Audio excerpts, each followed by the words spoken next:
BFM Patrimoine, l'émission 100% placement sur BFM Business.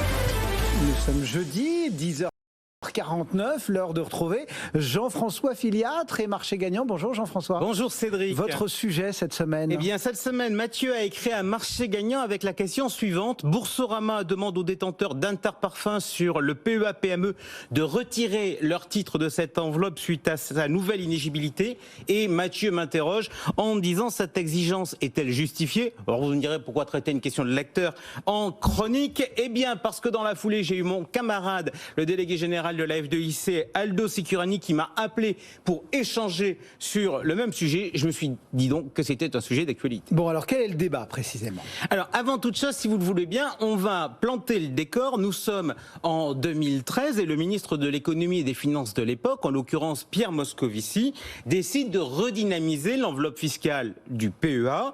Il prend donc deux décisions. Sur le bon vieux PEA, il augmente le plafond de 132 000 à 150 000 euros. Et surtout, il crée un nouveau produit, le PEA-PME, avec un plafond de 75 000 euros. Et sur ce PEA-PME, il invente l'obligation d'investir dans des petites et moyennes entreprises. Et donc il a fallu, j'imagine, définir ce qu'était une PME. Tout à fait, mais vous savez, faire des normes dans ce pays, on sait faire, donc on fixe une règle, on dit que est considérée comme une PME en s'inspirant de la règle européenne, une boîte qui respecte les critères suivants, employer moins de 5 000 salariés, avoir un chiffre d'affaires n'excédant pas à 1,5 milliard ou un total de bilan n'excédant pas les 2 milliards. Sans oublier, je rappelle, et ça c'est une règle commune avec le PEA ordinaire, il faut avoir son siège social dans certains pays et être soumis à l'impôt sur les sociétés. Donc, voilà la règle. Pour les entreprises cotées dans le PEA-PME, on rajoute quand même une règle supplémentaire, un critère de plus,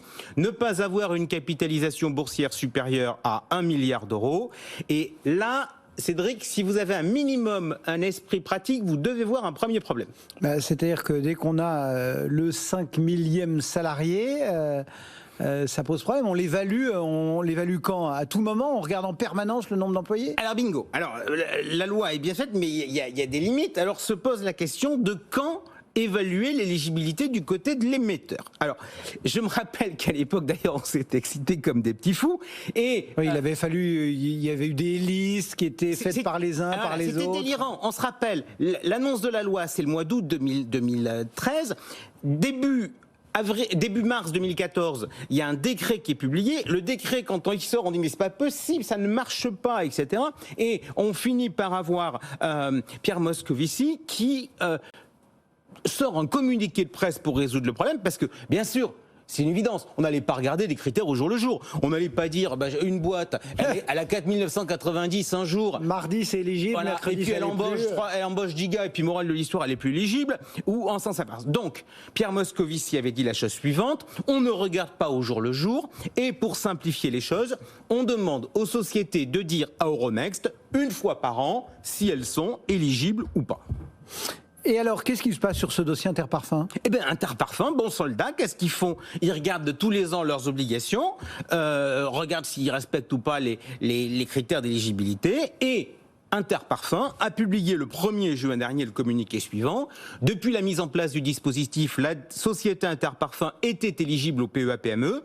Compte tenu de l'évolution de sa capitalisation supérieure à 1 milliard d'euros depuis plus de 4 ans, la société n'est malheureusement plus éligible à ce dispositif. Et du coup, l'intermédiaire, Boursorama en l'occurrence pour ne pas le citer, demande aux titulaires de sortir leur titre de leur PEA-PME. Ça nous rappelle un autre souvenir, celui de Lafarge-Holcim, non?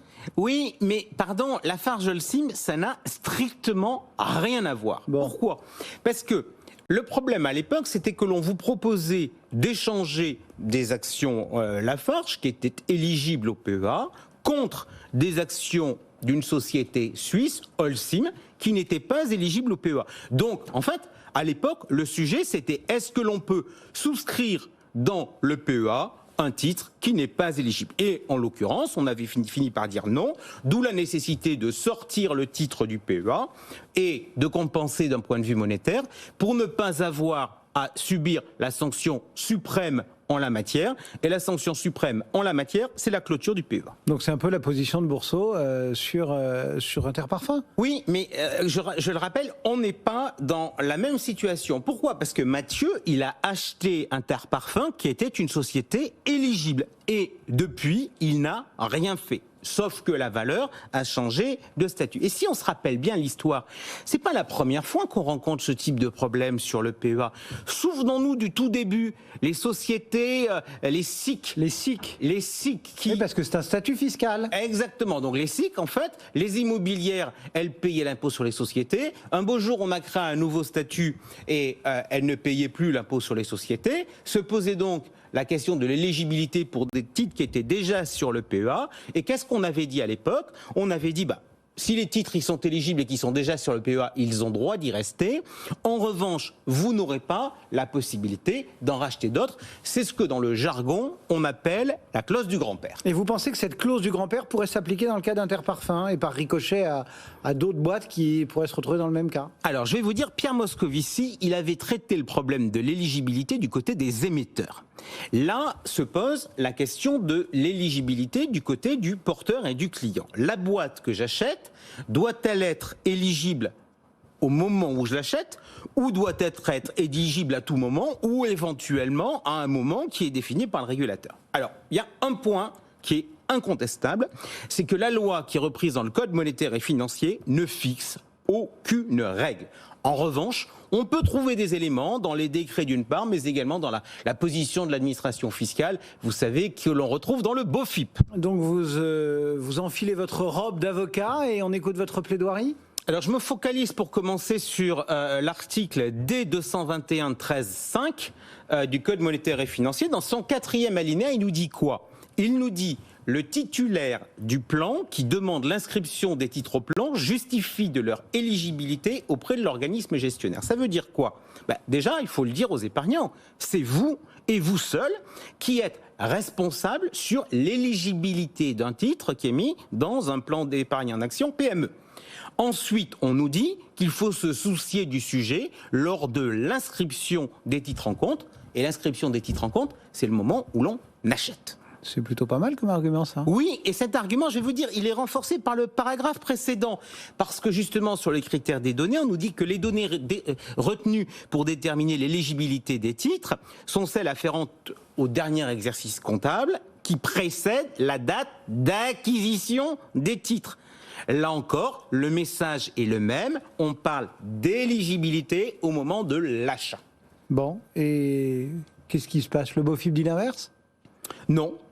Le BOFIP, il nous éclaire un peu plus. Alors, il nous dit quoi, le BOFIP ? Il nous dit que les évolutions ultérieures d'effectifs salariés, de chiffre d'affaires et de total de bilan sont sans incidence. Et il précise que, en pareille situation, les titres de la société peuvent être maintenus dans le plan, même en cas de franchissement ultérieur de ces seuils, mais que de nouveaux titres ne peuvent pas être acquis dans le cadre du plan. C'est ce qu'on a vu tout à l'heure, c'est la clause du grand-père. Ouais, sanctifié donc par le BOFIP. Les actionnaires d'Interparfums vont vous adorer. Mais on verra, parce que juste dans ce que dit le BOFIP, je note juste un petit sujet, c'est que le BOFIP nous parle du chiffre d'affaires, du nombre de salariés, de la taille du bilan, mais pas de la capitalisation. Alors, moi, j'ai pas de doute sur le fond, et on n'a pas encore une réponse qui est totalement claire. Mais globalement, je pense quand même qu'on a beaucoup plus d'éléments sur l'approche de la clause du grand-père que la position des courtiers qui disent qu'il faut dégager le titre, mais je pense qu'il y a encore un risque juridique, mais politiquement, à mon avis, pour moi, la décision, elle est très claire. Vous nous expliquez ? L'actuel gouvernement, il a souhaité développer le PEA-PME en plaçant son plafond de 75 000 à 225 000, moins les éventuelles sommes qu'on a versées sur le PEA. C'était un des enjeux majeurs de la loi Pacte. L'ambition, c'était quoi ? L'ambition, c'était de dire il faut financer les petites entreprises françaises pour les aider à se développer. Si je lis le dossier d'Interparfums comme Boursorama, ça veut dire que le message qu'on va donner aux épargnants, c'est le suivant. Souscrivez un PEA-PME pour permettre de financer les petites entreprises et leur permettre de grandir.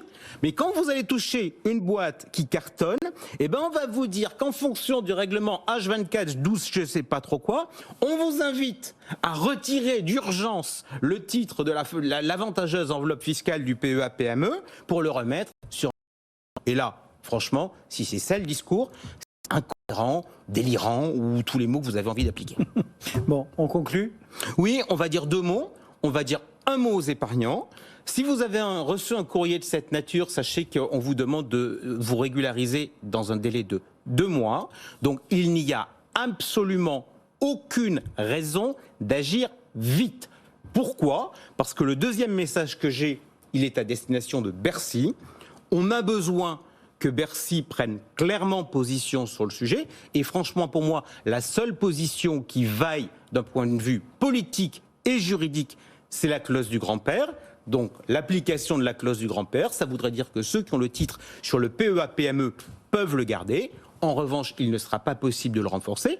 Mais si les gens ont envie d'acheter d'Interparfums depuis le 1er juin, ils ont une autre solution, c'est le PEA traditionnel, qui lui n'a pas cette règle de la capitalisation.